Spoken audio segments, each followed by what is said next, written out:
then a variety of carotenes, and these just help to absorb your excessive light. Now, which light is not absorbed by most plants? The green light. It's reflected off, and that's why we see the green. There are two main pathways in photosynthesis. The first one is your light reaction, and this is where you get your splitting of your water that causes your release of your oxygen. You get NADP plus made to NADPH, and then you get the generation of your ATP. The NADPH and ADP go to run the Calvin cycle, and this has three different steps. It has your fixation of your carbon dioxide, the reduction of your sugars, and generation of RuBP, which is the part that starts your cell, your Calvin cycle, and it's the end product of the Calvin cycle. Your photosystem 2 is the one that actually splits the water and generates the ATP. And this uses two P680s. Your oxygen is given off when your water is split.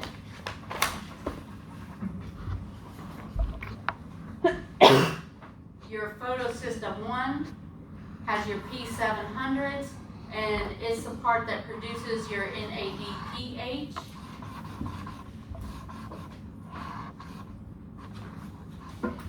Your Calvin cycle, you have your carbon dioxide, ATP, and NADPH come into it. You have the release of G3P, or a 3-carbon sugar. So it only adds 1 carbon per cycle. So to release this G3P, it actually has to go through the cycle 3 times. So we have our fixation of our carbon dioxide by the Rubisco. It's reduced to release our sugars. And then we have a regeneration of the RuBP so that it can combine with our carbon dioxide and start to keep the cycle going. And it was the RuBP you said starts and ends at the cycle, right? Yeah. Now your C3 plants have a 3-carbon way of fixing the carbon dioxide. So this is our Rubisco, and it forms your 3-carbon compound. And during photorespiration, the Rubisco will actually add oxygen instead of carbon dioxide to the Calvin cycle to keep the Calvin cycle going. So your photorespiration will consume the oxygen that's produced during the light reaction, use the inorganic or the organic fuel to release carbon dioxide that is produced, but you do not get any ATP or sugar during this process. Eventually you'll get carbon dioxide, which then can be used in the Calvin cycle to make your sugars. The C4 plants use a 4-carbon compound that is found in the mesophyll to incorporate the CO2 into the Calvin cycle. And your CAM plants, which are your succulents, use a cressolician acid metabolism.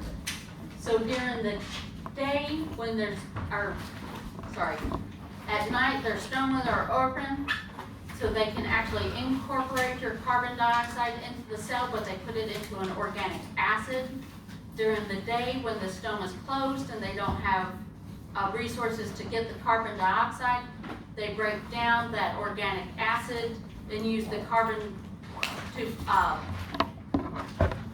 not to function, to run that Calvin cycle.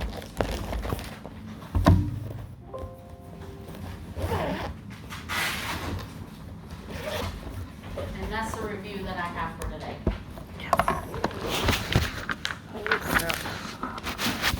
That's a lot. I hope so. Look at all these papers I got. I thought I wasn't gonna have to take the pictures. On the lab, 1%. It was about to shut off. lab 1, you need to know how to do the scientific method. You need to know, Oh, whoa.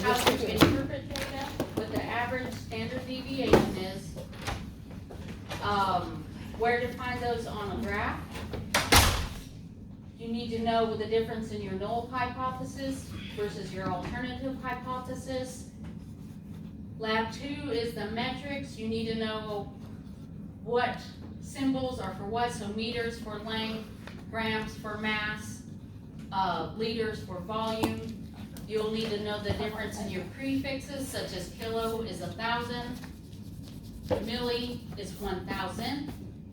You'll need to be able to actually do a bunch of the conversions, so there are math problems on there. And I try not to make them too hard. I don't think you actually need a calculator for it. Just know which way the decimals need to go. The microscope, you need to know the anatomy of the microscope. You need to know there's a list of definitions or terms such as your field of view, resolution, that paragraph, there's several definitions.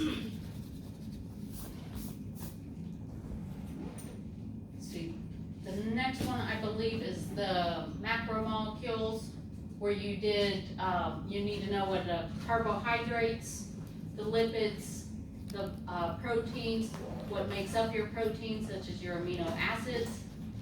You need to know the structure of your amino acids and which component of the amino acids gives it its functioning properties. You need to know, if I tell you that a reagent turns pink when it interacts with a protein, and when you added it, you still had a white solution, you need to be able to interpret those results.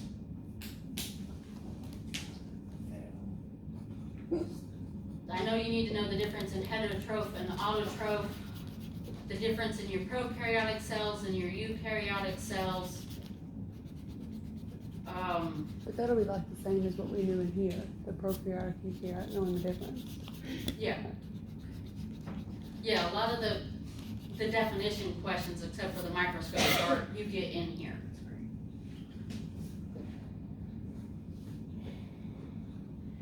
On the last lab, you'll need to know the difference between active transport, passive transport, the 3 different passive transports that are listed there.